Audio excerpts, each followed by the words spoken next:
तर आज आपण कोटीपर्यंत संख्या वाचन शिकणार आहोत। एकदम सोप्या पद्धतीने संख्या वाचन नेमके कसं करायचं ते आपण शिकणार आहोत। सगळ्यात महत्त्वाचं म्हणजे दिलेल्या संख्येमध्ये पहिले जे 3 अंक असतात ते 3 अंक कसे असतात? शेकड्यामध्ये असतात। कशामध्ये असतात? शेकड्यामध्ये असतात। पहिले 3 अंक हे शेकड्यामध्ये असतात। त्या 3 अंकाच्या समोरचे जे 2 अंक असतात ते असतात हजारामध्ये। हजारामध्ये किती अंक असतात?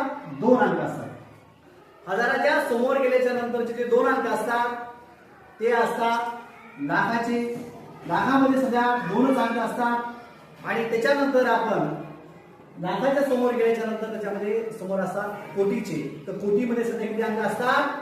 2 अंक असतात।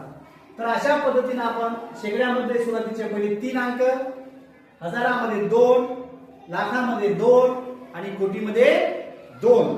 तर ह्याच्या आपण एक सुंदर असं उदाहरण पाहू आणि उदाहरण पाहिल्याच्या नंतर तुमच्या लक्षात सगळं येऊन जाईल। तर उदाहरण घेऊ आपण एक उदाहरण।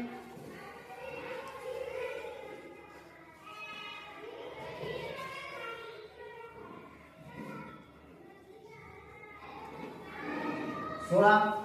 आता या उदाहरणामध्ये सगळ्यात सुरुवातीचे जे 3 अंक असतात हे जे 3 अंक आहेत हे आहेत त्याचे शेकड्याचे। आपण त्याला शॉर्टकट मध्ये लिहिलं शे, कॉमा दिला।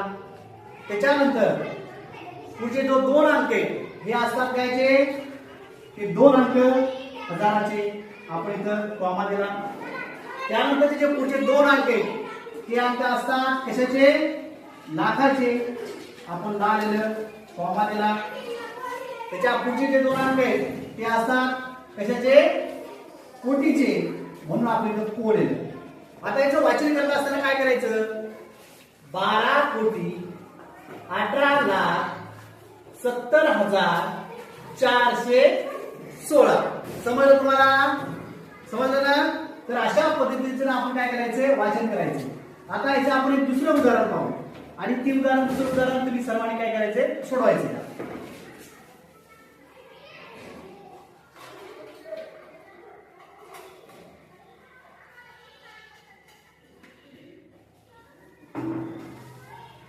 कोण सोडवतोय या उदाहरण? चलिए पाहू। मीरा आपल्याला वाचून दाखवली का? हा,